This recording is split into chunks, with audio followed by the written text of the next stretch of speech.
굿모닝 마켓입니다. 이번 주 기다리던 빅테크 기업들의 실적이 하나둘 발표되고 있습니다. 국제금리는 여전히 높고 거시적으로 당장 해결된 것은 없지만 잠시나마 숨통을 틔워주는 건 역시나 실적인데요. 다행히 예상대로 기업들의 성적표는 양호한 편입니다만 실적에 대한 기대감을 이대로 쭉 이어갈 수 있을지 경계심을 늦출 수는 없는 상황입니다. 이날 빅테크 기업 실적 기대감에 3대 지수 모두 상승으로 마감했습니다.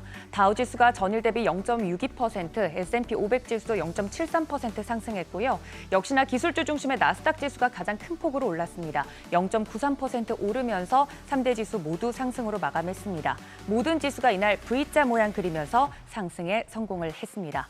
시총 상위주들도 흐름 보시면 애플이 0.25%, 마이크로소프트도 0.37% 정규장에서 상승 마감했고요. 엔비디아도 1.60% 오르는 등 빅테크 종목들 대부분 초록불을 켜내주는 모습이었습니다. 6위부터 10위도 보시면 빅7 종목 중에서는 유일하게 메타만 하락으로 마감이 되는 모습이었는데요. 이날 정규장에서 0.46% 하락하면서 메타는 하락 마감했습니다. 메타는 캘리포니아주로부터 청소년 유해 마케팅 관련 피소 소식이 들려오면서 이날 정규장에서 약세를 보였습니다. 이외에도 구글은 정규장에서 1.61% 상승하는 등 아마존과 테슬라도 각각 상승하면서 긍정적인 흐름 보여줬습니다. 빅테크 기업들의 호실적에 집중할 수 있었던 이유는 이날 함께 발표된 경제 지표나 또 채권시장 동향 등의 변동성을 키울 만한 요소가 없었기 때문입니다. 먼저 미국의 10월 S&P 글로벌 제조업 PMI 예비치 발표가 됐는데요. 50을 나타냈습니다. 6개월 만에 가장 높은 수준이고요. 예비치가 50을 상회하면서 업황이 확장하고 있다는 것 확인해 볼 수 있었습니다. 10월 제조업 PMI 예비치는 직전월 수치인 49.8과 또 예상치인 49보다도 높았습니다. 이외에도 서비스업 PMI, 합성 PMI도 업황 확장을 시사했는데요. S&P 글로벌은 10월에는 인플레이션 압력이 완화하면서 민간 부문의 성장세가 높아졌다고 설명했습니다. 최근 주식시장을 쥐고 흔들고 있는 채권시장도 이날 확인해보면 일단 국채 수익률 급등세가 장기물을 중심으로 주춤하는 모습이었습니다. 미국채 벤치마크인 10년물 수익률 대표적으로 살펴보시면 이날도 4.9%대까지 갔다가 이날 하락세 보이면서 4.8%대에 마무리가 됐는데요. 최근 5%대 돌파하면서 시장에 충격을 줬었죠. 그 뒤로 하락세를 보이고는 있는데 그럼에도 불구하고 절대적인 수치로 보면 여전히 높은 상황입니다. 일단 큰 걱정거리였던 국채 수익률도 주춤하고 시장에 충격을 가할 만한 이슈가 없어서 투자자들은 빅테크 실적에 보다 집중할 수 있었는데요.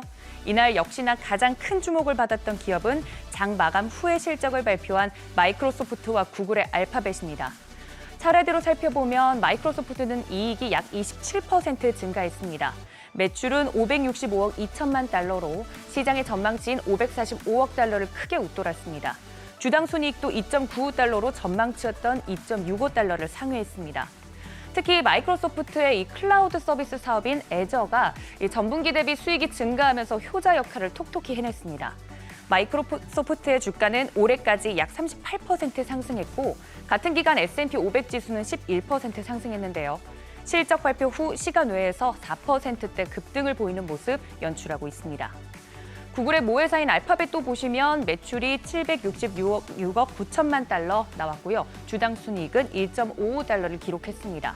각각 예상치였던 759억 달러과 1.45달러를 넘어서는 호실적을 발표했습니다. 유튜브 광고 수익 등은 상회를 했는데 클라우드 부문 매출이 좀 걸립니다. 구글 클라우드 매출이 예상치인 86억 4천만 달러에 못 미치는 84억 1천만 달러에 그친 건데요. 앞서 마이크로소프트의 클라우드 부문 매출이 20% 이상 성장한 것과는 비교되는 지점입니다. 그래서일까요? 실적 발표 후 알파벳은 시간 외에서 주가가 하락하는 모습을 보여줬습니다. 한편 이날 유가는 하락으로 마감이 됐습니다. 이스라엘이 지상군 투입을 재고하고 있다는 소식에 영향을 받았는데요. 브렌트유는 1.94% 하락하면서 배럴당 88달러 선에, WTI는 2.05% 하락하면서 배럴당 83달러 선에 마감했습니다. 이날 마이크로소프트와 알파벳 이외에도 버라이즌, 니콜라, 코카콜라, 스포티파이 등도 깜짝 실적을 발표하면서 대부분 주가가 상승했습니다. 내일은 실적 바톤을 빅테크 기업 중에서 메타가 이어받을 예정인데요. 과연 실적 기대감을 주 후반까지 이어갈 수 있을지, 국채 수익률은 이대로 차차 안정세를 찾아가는지 전방을 주시한 채로 발표되는 기업들의 실적 살펴보셔야겠습니다. 굿모닝 마켓이었습니다.